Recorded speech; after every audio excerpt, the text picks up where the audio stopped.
Agata looked at her husband in confusion. More than anything, she wanted to be somewhere far away from this place. Her daughter lowered her eyes. Her boyfriend, or rather fiancé, menacing glances at his mother, but they made no impression on Britney. Agata, you too realize that because of our position, we have no right to do the modest wedding you speak of. Our friends and partners simply wouldn't understand such a move. So due to the fact that you can't afford even a portion of the expenses, we'll take it all on ourselves. I agree it's a lot of money, but we can afford it. After all, our son is getting married. It was all said in such a kind and affectionate tone that if you do not listen to the meaning of the words, you would think the woman was saying kind things. But everyone was perfectly aware of the subtext. Of course, they could not give their daughter, their only daughter, a decent holiday. No one listened to the young people's opinion. They generally just wanted to get married and go straight to the mountains for 2 weeks. Britney looked at her husband. Chad, I think a month is enough time for us to get ready. There's no less, but let's make it a month. He fell silent, and each agreed to himself. Maybe our son will still come to his senses. Agata sighed. We will, of course, contribute money to the party, too, as much as we can raise. Britney waved her hands. No, you don't have to.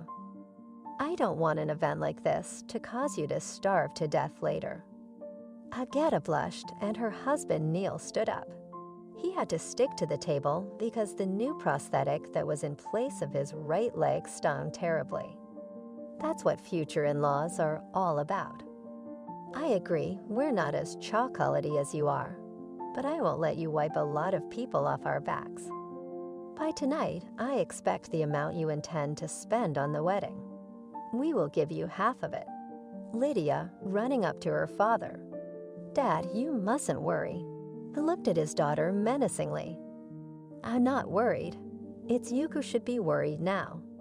Look at the kind of family you'll be living with. I'm afraid that if you don't make any profit, you'll soon be thrown out of use. The boy lowered his head. The last thing he wanted was for it to turn out like this. Yes, his mother was sometimes unrestrained in her expressions, and not sometimes but always. She thinks she's allowed to say anything. Everybody, absolutely everybody has to swallow it. But she's not a bad person, really. Felix looked at his mother, though there had never been such a situation before. The goodbye was crumpled. Britney was smiling, as if an icy mask had frozen over her face. Agata tried not to look at her. Lydia helped her father put on his jacket and walked out the door with him. When the guests left, Felix turned to his mother. Mom, what was that? Are you out of your mind? How do you talk to your mother? And what, I wonder, are you unhappy? Actually, my father and I have to pay for the wedding. And money doesn't just fall from the sky. It has to be earned. But Mom, we said we didn't want a wedding. It's a relic of the past. Felix, I always thought my son was smarter than that. How can you imagine our family not having a wedding for our son? We'd be laughed out of existence. Felix shook his head stubbornly. And yet you talk to them as if they were. Like a bunch of lowlifes, but that's what they are. You can't deny it. People started a family 25 years ago and haven't accomplished anything in that time. I have nothing against your Lydia, of course. You have to live with her, but you do realize that her thinking is poor in her head too. Not even in the sense of education, but in the sense that she thinks this kind of life is the norm. I'm very worried that she won't put such notions in your head. Mom, that's enough. It's settled. We've taken care of the wedding expenses. Find out from Lydia when it's convenient for her to go to the bridal salons and pick out a dress. Okay, Mom. Felix left the room, and Chad looked at his spouse. Somehow you're being hard on them. She brushed them off. Let them know their place. I don't want them to feel any affection for us. Then they'd be poor relatives, always needing something. You're very thoughtful, Britney. Well, I am a little bit. I just remember our relatives coming over all the time who genuinely thought that since we had money, we should share with them gratuitously. Chad was in complete agreement with my wife. They hadn't been in business for so many years that they couldn't give their only son a proper wedding. They weren't snobs after all. Others would have forbidden a guy to marry a girl from another circle. But they were quite loyal and wouldn't put a spoke in his son's wheel. Neil looked angrily at his daughter. So are you satisfied? You're the reason we're all disgraced. Lydia sighed. She really didn't want a scandal. And so what? But Daddy loved a scandal. Dad, what are you accusing me of? That I fell in love with Felix and he fell in love with me. No, that's not it. You know I'm talking about your Felix's parents. Although he's good too, sitting there like he swallowed his tongue. Future husband. Lydia sighed again. Looks like a scandal would happen after all. Dad first, what was he supposed to say? Shut his mother up.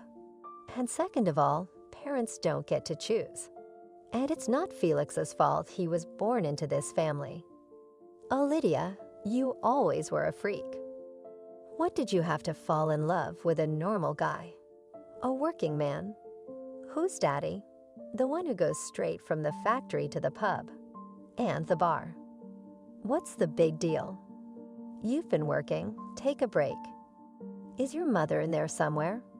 Agata quickly ran into the room, put a bottle and a plate of eggs in front of Neil. Lydia asked, Dad, aren't you tired of drinking yourself? A bottle every day. We could do repairs for that money. Neil even threw up in indignation. How dare you? You, my father is an invalid. At least he's got an outlet. And you. Lydia went out and muttered to himself. Wouldn't be handicapped if you didn't drink so much. Mother immediately rushed after her. Lydia, but why are you doing this? What about Mom? He froze his leg off when he was drunk, and it didn't teach him anything. How many people in that position learn something, make a living somehow? And he drinks his pension and takes it out of his family. I don't get it at all. Why do you put up with all this? Don't give and that's it. Come on, my daughter, I can't. I pity him. And he helped me a lot once. Pity, Mom. Your pity only makes it worse. Tell me who is pulling his tongue. What kind of money would he give? Or will he give you a third job? Agata said nothing. What could she say? Everything was exactly as her daughter had said. And they lived like that because whatever they could spend on something, Neil drank it all away. He wasn't what you'd call a raging alcoholic. He drank a bottle during the day, sometimes a little more, and cursed loudly with the TV, cussing out the power of the rich people and all the things they never had. The next day, Neil got drunk in the morning. Agata looked at him in amazement. Where are you going? And you, come on, get ready to go to the bank to get a loan. I'll rub their noses in it. Oh, really? What loan? What are we going to pay them back with? Will we, or do you want me to go back on my word? Agata sighed. Neil, since you gave your word, you go get the credit. I certainly don't have any money to repay. Neil even blushed in indignation. You mean like this? You know they won't give me anything. Is that what you're saying? That's not how it used to be. Crying on Neil's shoulder thanked her for what Neil had done. Agata tilted her head lower and lower. Yes, it was exactly as her husband had said. When she was left alone pregnant, with no home and no money, Neil was the one who had picked her up, gave her a place to live, supported her until she could get a job, gave his last name to his daughter. But even back then, Neil didn't always bring home a paycheck. And he could hit her, not so much hit her as hit her. Somehow Agata got used to the fact that she owed everything in this life to Neil. She was grateful for her daughter. Lydia tried not to remember her real father. He was from the same family as Felix. Only if they took it easy that Lydia came from a simple family, that mother was different. She intimidated Agata so much that the girl had to run away to keep the baby. They sat in the bank and waited their turn. Attention was drawn to them because Neil, who had already clapped a shot since the morning, loudly resented the pretentiousness of the room. Finally, they were invited in. A man followed them in. For some reason, Agata thought he was the boss. He smelled like money and power. The woman was afraid to look up. The man asked the clerk something, and then glanced at the open passport in the employee's hand and immediately froze. He slowly shifted his gaze to Agata. Agata. Agata, it is you. The woman flinched, raising her head. Victor. Neil looked then at Agata at the owner of the bank, and then it hit him. Neil's fiancé remembered. It's a little late for that. My daughter's a big girl. By the way, we won't even take out a loan then. But for all the years that your daughter sat on my neck, you'll pay us. That's the money for the wedding. Neil laughed quite a bit, and Agata felt so ashamed. She turned to her husband and said, "Fear God, Neil, and count how many years you've been sitting on my neck." She snatched her passport from the stunned clerk and rushed out into the street, the banker after her. Agata heard the rustling of tires behind her. "Agata, sit down, let's talk. It's not 15 years to run away like a little girl. You understand, you still have to talk." She sighed, stopped, then opened the car door. "What do you want to hear?" "Well, first of all, what happened and why did you run away? Was it because of this? I wouldn't believe it. Secondly, I would like to know what daughter this." Agata grinned sadly. "Well, if you want to, then listen, of course. It started at the beginning with her mother coming to her and promising her that the child would be gone as soon as she was born. Then about how she wandered for days until Neil picked her up. About how he beat her because she couldn't give birth anymore.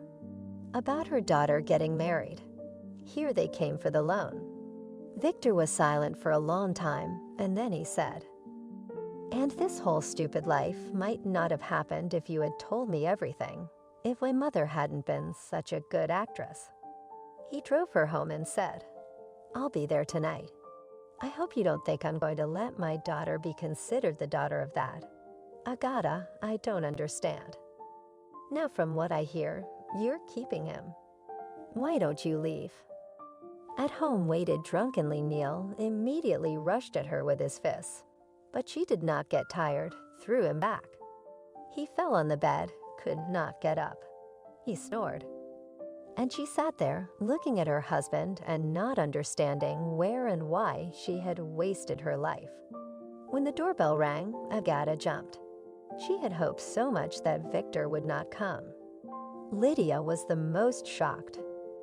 "How? Mom, he's not even my father, and we've put up with him for so long." "Daughter." Agata, she fell silent. She didn't know what to say to Lydia. Felix looked at Victor and Lydia in amazement.